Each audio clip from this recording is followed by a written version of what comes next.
My name is Mara Ellington, 36, and the last place anyone expected to find me was tucked into the back row of my sister's promotion gala at the Four Seasons Hotel in downtown Chicago. She's 31, newly crowned executive director of Halcyon Tech, and right there on stage under a chandelier that probably cost more than my entire annual rent, she leaned into the mic and said, "Some people are just too dumb for anything beyond warehouse work." The ballroom erupted.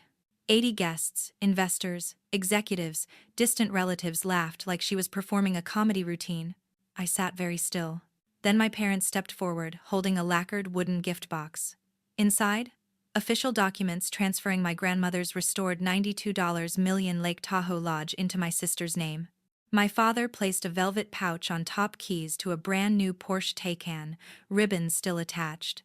Dad beamed like he had birthed her himself. "We're proud of you, Lila," he said. Unlike certain others who bring nothing but embarrassment to the family. The laughter that followed wasn't loud. It was worse, quiet, knowing, smug. I stared at the tablecloth, trying not to breathe too loudly, when a man in a charcoal suit slid into the empty chair beside me. I didn't recognize him. He didn't introduce himself. He just pressed a heavy envelope into my palm and whispered, "Mara, it's time they learn who you really are." He stood and vanished before I could blink.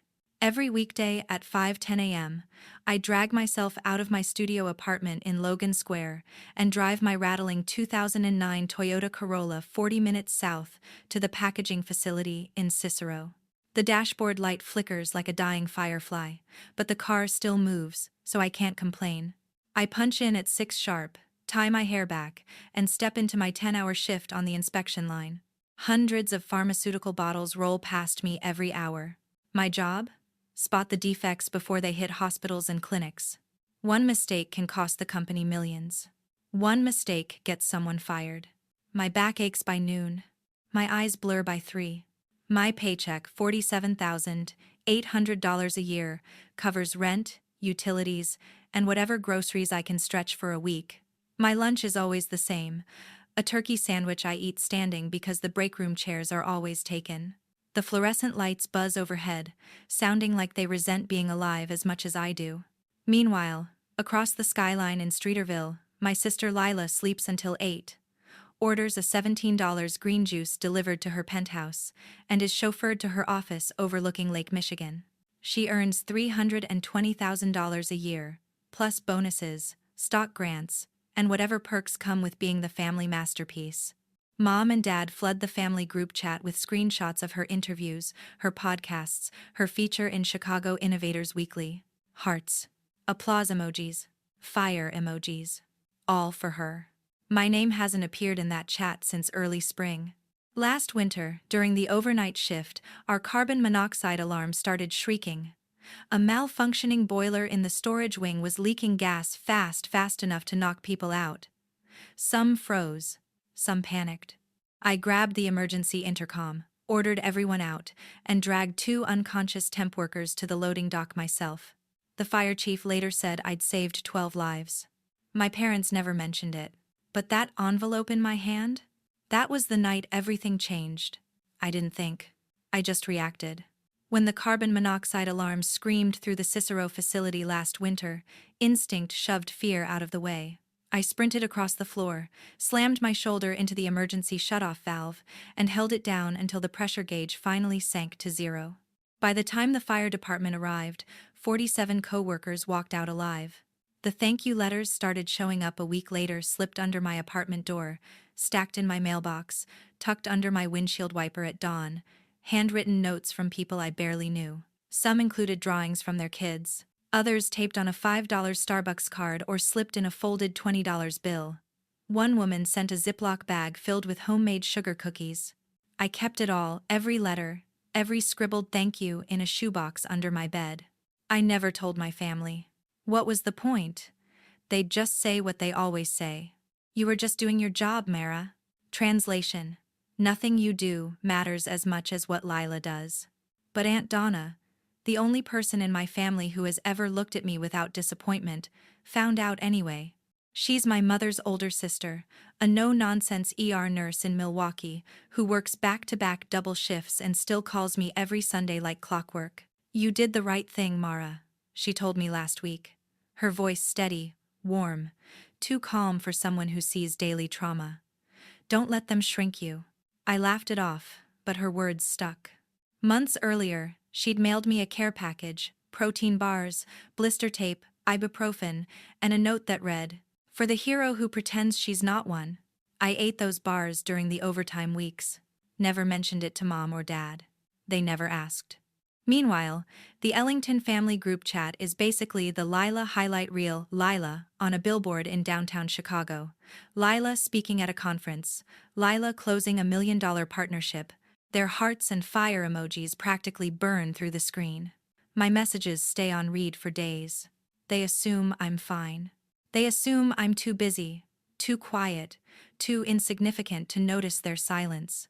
But some nights I open the shoebox, rereading the letters from the people whose lives didn't end because I reacted fast enough.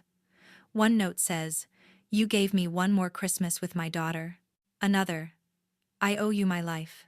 Those weigh more than anything Lila has ever bragged about. The factory is loud machines slamming, supervisors shouting, reggaeton blasting from someone's portable speaker. Even with earplugs, the vibration rattles my bones. I know every emergency exit, every warning label, every first aid cabinet like they're tattooed in my brain. After the incident, management installed new sensors and gave me a plaque that says "Safety Champion." It hangs crooked above my station, gathering dust. No one at home knows it exists. A week ago, an ivory envelope arrived in my Logan Square mailbox, thick, embossed with the Ellington family crest. Inside, a formal invitation from my father. Celebrating Lila's promotion to executive director. Family presence required. Required. Not requested. Required. I stared at it for an hour. I knew exactly why they wanted me there. To be the visual contrast beside their golden daughter. That night, while I heated leftover rice, my phone buzzed. Lila's name. Her text was short. "Don't come. It's embarrassing."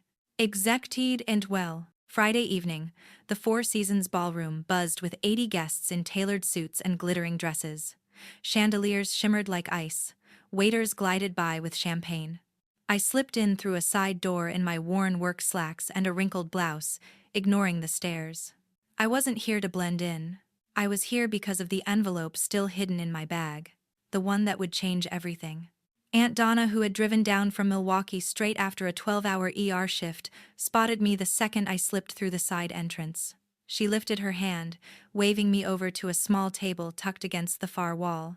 She wore a simple navy dress, no jewelry except her worn wedding band, and when I reached her, she pulled me into a quick, grounding hug before we sat.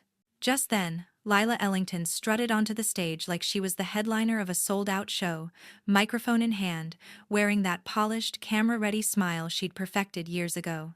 The room leaned toward her like she was gravity itself. She launched into a speech about innovation, leadership, vision, all the words executives love to hear themselves say, pausing here and there for dramatic effect. Then, suddenly, her gaze swept the ballroom, until it landed on me. "Success," she said, "takes vision. Not everyone has it. Some people are just built for factory floors." A ripple of laughter moved through the ballroom light, effortless, cruel. Someone actually clapped. Heat rushed up my neck, but I kept my eyes on the tablecloth. Donna reached under the table and squeezed my knee, her grip steady and sure. "Breathe," she whispered. Dad Walt Ellington joined Lila on stage, throwing his arm proudly around her shoulders. Mom Gail Ellington. Followed, carrying a velvet box and a thick binder.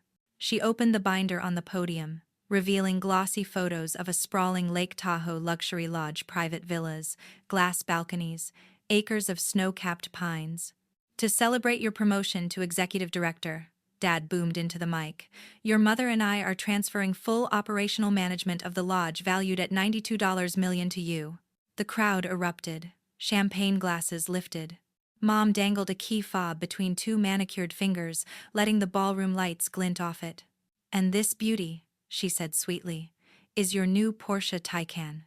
You'll need something appropriate for a woman of your status." Lila took the keys, smiling like a pageant queen. Cameras flashed. Then Mom leaned into the mic again. "We're so proud of you, sweetheart. Unlike certain others who seem determined to drag this family's reputation through the mud." Deverans. The applause was louder this time, more confident, more satisfied. At a nearby table, a woman in a string of pearls whispered to her husband, "That's the older sister, right? The one who works, what is it, a warehouse?" The man snorted. "Inspection line, I think. Fixes machines or something." Donna's fingers tightened around mine, grounding me again. Up on stage, Dad reached into his inner jacket pocket and pulled out a crisp, pre-printed form bearing the Ellington Family Estate Office letterhead. It listed interim assets, including the Tahoe Lodge, freshly reassigned to Lila's name. Then Dad looked straight at me. "Mara," he called into the mic, "come up here and sign this. It's the waiver of inheritance rights. Let's make everything official for your sister." The room fell silent. Every conversation stopped mid-sentence. I stood slowly, legs weighted like sandbags. The aisle between the tables felt long and exposed. Guests shifted aside as I walked, some smirking, some turning away, some watching like it was the best entertainment they'd had all year. The carpet softened my footsteps, but my heartbeat? That echoed like a drumline in my ears. I reached the steps to the stage, and that's when I slid my hand into my bag, fingers closing around the mysterious envelope the stranger had given me earlier. The moment everything would change was already in my grasp. Before I reveal what was inside that envelope, hit subscribe so you don't miss the moment everything in my family snaps in half. On stage, Dad thrust the document toward me like he was handing over a parking ticket instead of stripping me of my family rights. The waiver demanded that I relinquish any claim to Ellington estate assets until final probate, effectively placing full control into Lila's hands immediately.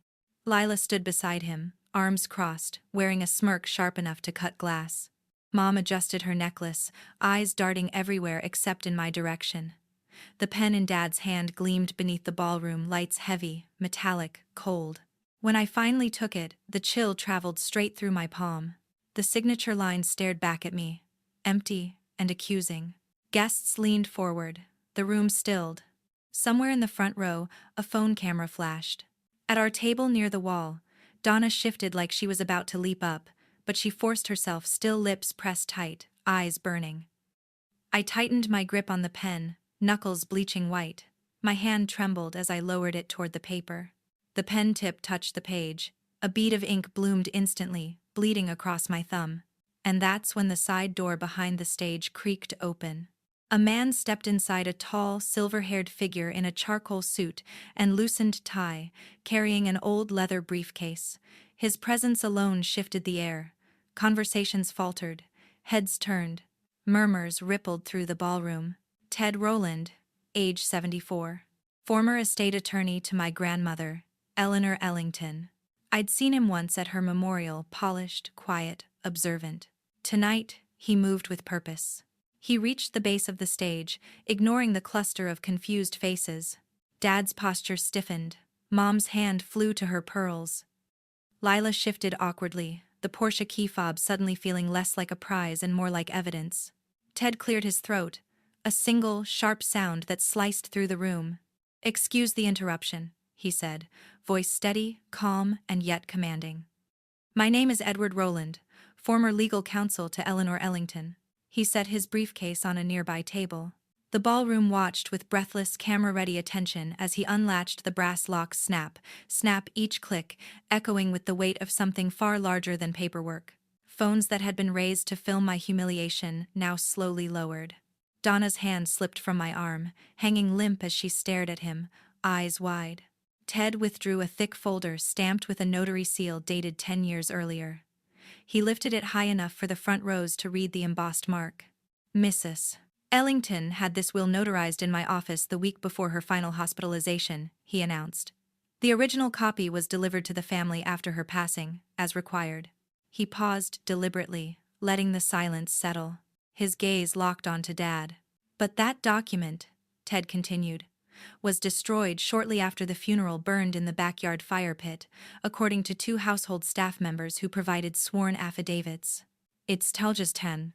Gasps rippled across the ballroom like a sudden gust of wind. Dad's jaw clenched so tightly the muscle near his temple twitched. Mom whispered a panicked stream of words to Lila, who shook her head violently, eyes darting toward the exits. Ted lifted a tablet from his briefcase, pressed a button, and tapped the screen with practiced precision. The oversized LED backdrop still displaying the "Congratulations, Lila" banner flickered. And then a video began to play. My grandmother's voice, steady, unmistakable, filled the room. The ballroom screen flickered once, and then Grandma Eleanor Ellington appeared, frail, silver-haired, wrapped in the patchwork quilt she always kept by her window. The soft afternoon light filtered behind her, illuminating the determination in her aging eyes. Even in her final weeks, those eyes never missed a thing. "If you're watching this," she began, her voice thin but unmistakably firm, "it means I'm gone. And it means someone is trying to twist my wishes." Her breath wavered, but her gaze did not. "Mara has saved lives. Real lives, not just numbers on a chart. She gets everything. No conditions. No delays." The video cut off abruptly. The room froze. A silence so deep settled over the ballroom that even the chandeliers seemed to stop glowing. Then, Donna shot to her feet beside me. "Stop this!" she shouted, pointing straight at my father. "That's Eleanor's real will, and you know it. You can't pretend this doesn't exist." Security near the ballroom entrance hesitated, unsure whether they were supposed to intervene. But Dad didn't acknowledge them. He was locked in a silent standoff with Ted Rowland, anger and panic warring across his face. Ted lifted a calming hand before turning back toward the crowd. He opened the notary-stamped folder fully, holding it high for all to see: the blue ink signatures, the embossed seals, the red date stamps. "This certified copy," Ted announced, his voice carrying cleanly through the entire ballroom, "was filed with the court the same day as the original. It transfers the entire $65 million Ellington estate to Mara Ellington." The crowd gasped.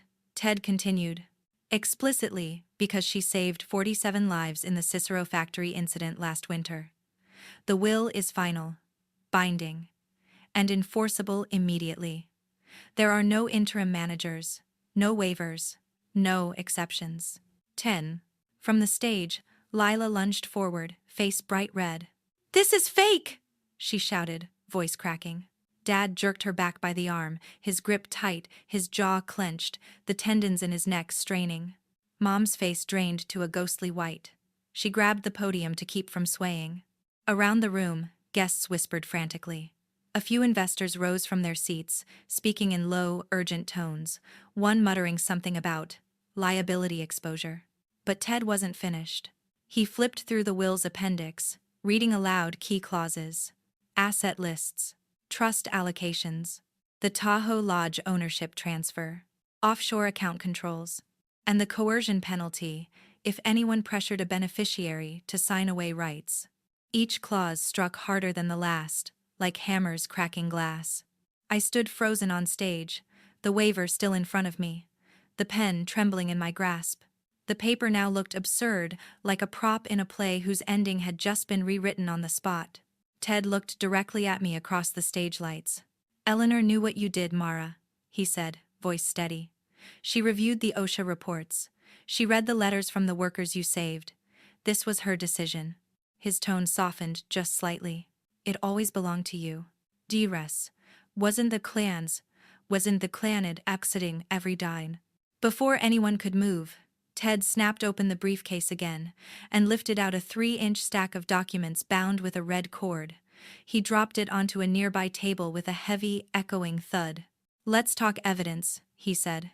He lifted the top page. The official OSHA incident report, 8 pages of diagrams, time-stamped logs, witness statements, and my name circled in red ink. "This report confirms the carbon monoxide leak that Mara Ellington manually stopped by closing the emergency valve under pressure," Ted explained, raising the OSHA document high enough for the first 2 rows to clearly see the embossed seal. He flipped to the next section. A stack of 47 handwritten thank you letters appeared, every single one written by the workers whose lives were saved that night. Dates, signatures, even photos of children tucked into a few. Each letter was preserved in a plastic sleeve, notarized for court submission. Ted fanned them across the linen-covered table, like a deck of undeniable truth.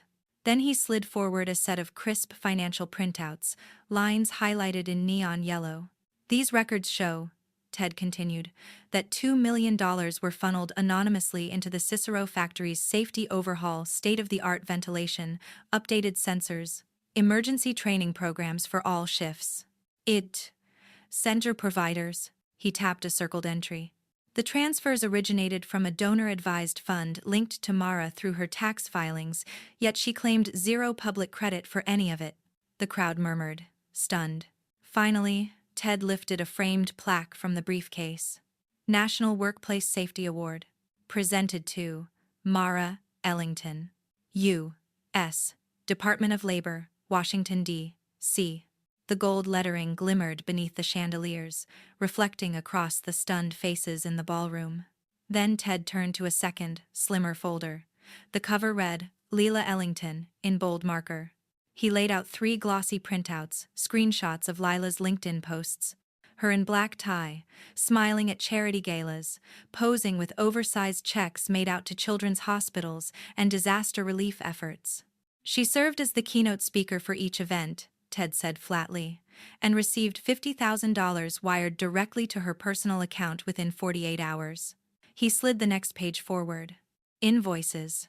Not a single charity received a cent after administrative fees, travel reimbursements, and influencer service charges. A hush fell. Ted placed a final document on the table, a printed email chain. Rows of messages showed Lila negotiating higher speaker rates while promising donors that the money would change lives. Another message showed her rejecting an internal audit request. A stir swept the room. Before anyone could react, Aunt Donna rose again. Her hands, though steady, gripped a folded piece of paper from her purse. 2 years ago, Mara borrowed $5,000 from me, she announced. She unfolded the paper, a handwritten IOU, dated in blue ink, signed by Mara. Down the margin was a neat column of $50 weekly repayments, all checked off over the course of a year. In cash, Donna continued. For 20 industrial fire extinguishers, the factory budget wouldn't cover after management cut costs. She held the paper high. She paid back every cent, never missed a payment even when overtime was canceled. Dad's face turned a violent shade of red, veins bulging at his temples. Mom clutched her throat, pearls digging into her skin. Lila's fists tightened, knuckles white. Guests shifted, some openly recorded. Others whispered about board votes, audits, corporate liability. A venture capitalist in the front row stood abruptly. "Does the Halcyon board know about these discrepancies?" he demanded. His partner was already typing furiously on a tablet. Security edged closer to the stage but paused when Ted lifted one calm hand. He began stacking the documents into neat, labeled piles. "Every piece of evidence here is already filed with the probate court," he said, "and per Eleanor Ellington's will, the coercion clause activates immediately upon any attempted signature under duress." Ted's eyes cut directly to my father. And we all witnessed exactly that. Avon. Ted gestured toward the waiver still lying on the podium, ink smear, bent corner, and all. The entire room could see how close I'd come to signing a document meant to erase me from my own family's legacy. Lila suddenly exploded forward, voice cracking, mascara smudging. "She's just a factory worker, she doesn't deserve any of this." Before anyone could respond, the ballroom doors burst open again. Glenn Parker, Halcyon Tech's chief financial officer, rushed inside, pale, sweating, clutching his tablet like it was a life preserver. His tie was crooked, his breath uneven. He headed straight for the stage, nearly tripping over a chair leg in the front row. When he reached the microphone, he didn't even ask permission to speak. "Emergency board vote just passed," he panted. "Effective immediately." He swiped his tablet with trembling fingers, then angled the screen toward the audience. The projector picked up the feed instantly. "Coercion clause triggered. The full $18 million contingency fund transfers to Mara Ellington right now." Wire confirmations filled the screen, account numbers, timestamps in green, digital signatures from 3 independent trustees. Dad lunged at Glenn, grabbing for the tablet. "You can't do this." Glenn jerked it away, almost stumbling. All Ellington assets are frozen across every Halcyon subsidiary, he continued, raising his voice over the escalating uproar. Independent forensic audit begins at dawn. No access, no exceptions. Behind him, the LED screen flickered again. Lila's smiling. Congratulations. Banner vanished, replaced by a massive red warning. Account suspended, bank action required. The updates hit like falling dominoes. Hawthorne Lodge management contract revoked, Glenn read. Porsche Taycan title repossessed. Tow trucks are already at the valet entrance. A strangled scream ripped out of Lila as she charged toward Glenn like a linebacker going blind with rage. Security intercepted her mid-stride, 3 guards, 2 locking her arms behind her back, while another radioed for backup. Glenn's voice didn't waver. Fraudulent expense claims totaling $243,000, he read, scrolling. Unanimous board vote for termination. For cause. No severance, no benefits. No non-compete payout. Mom collapsed into the nearest chair, covering her face with both hands, sobbing so violently her shoulders shook. Dad stood frozen, mouth opening, closing like a man drowning in air as he looked between the suspended accounts and his daughter on the floor. Donna wrapped her arms around me from behind, holding me tight, as if she finally knew she was allowed to choose a side. I let the pen slip from my fingers. It landed on the podium with a soft clatter and rolled, leaving one last streak of ink across the worthless waiver. I don't need this family anymore, I said, my voice steady for the first time all night. We're done. 3 months later, I stood under the Florida sun, in front of the brand new Ellington Safety Institute in Orlando. Steel letters arched over the wide glass doors. Ellington Foundation for Worker Safety. Inside, certified instructors guided over 1,500 factory workers that week alone, teaching fire suppression techniques, running hazard simulations through VR headsets, drilling emergency protocols on mock assembly lines. We weren't doing press conferences. We weren't doing ribbon cuttings. We were doing results. Factories from Miami to Jacksonville sent crews through our program. Accident rates dropped 28% in 3 months, confirmed by state reports. I bought a quiet 2-bedroom condo in Coral Gables, on a street lined with royal poinciana trees.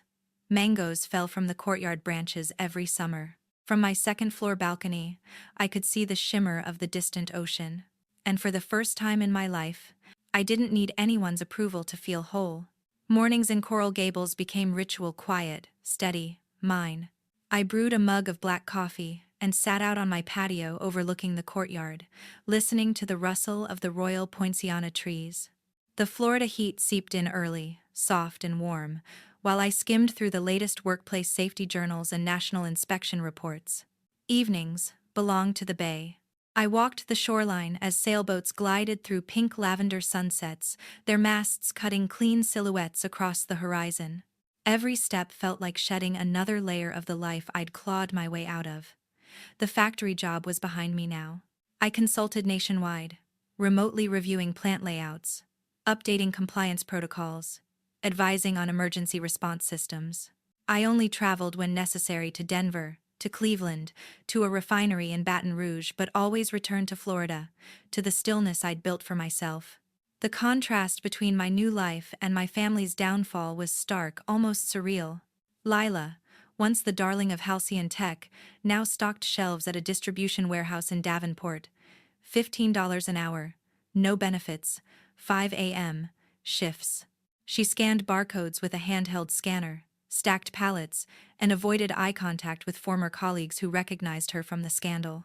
Some whispered, some pointed. Some filmed her from behind boxes of merchandise. Walt and Gail Ellington, stripped of every asset they'd funneled and falsified, rented a cramped 1-bedroom apartment in Kendall, cracked drywall, mismatched tile, a community pool that smelled permanently of chlorine tablets. Their old Brickell penthouse? Sold to cover legal fees. The Tahoe Lodge? Gone, seized by creditors after the bank took control. No more boardrooms. No more galas. No more private jets or VIP lounges. Just consequences finally catching up. And yet, the only person who kept showing up was Donna. Every Sunday, like clockwork, she drove up from Tampa in her aging Honda Accord. We cooked pasta in my kitchen, snipped basil from my balcony planters, and watched old movies on my 65-inch screen comedies, mostly. Something simple, something honest. We talked about work, about life, about the future. We didn't talk about the past unless absolutely necessary. Weeks passed. Months passed. The silence from the others never broke. No calls, no apologies, no corner store run-ins. It was as if cutting them out had shifted the world's geography, like we now lived continents apart instead of cities. And somehow, that quiet, once terrifying, felt like freedom. Most evenings ended the same way. I'd lean against the balcony railing, watching the last streak of sunlight fade into the Atlantic, waves hitting the seawall in soft, rhythmic pulses. One night, as the breeze lifted my hair and the sky burned gold, I whispered the words I wished my family had learned decades ago. Money can't buy conscience. The ocean carried the words away, scattering them like ash across the water. And for the first time I felt certain, utterly, unshakably certain, that I had finally become the woman my grandmother always knew I could be. If you've ever carried yourself through storms alone, I'd love to hear your thoughts in the comments. Tell me your story. Your support reminds me I wasn't wrong to walk away. And please remember, protecting your peace is not selfish, it's survival.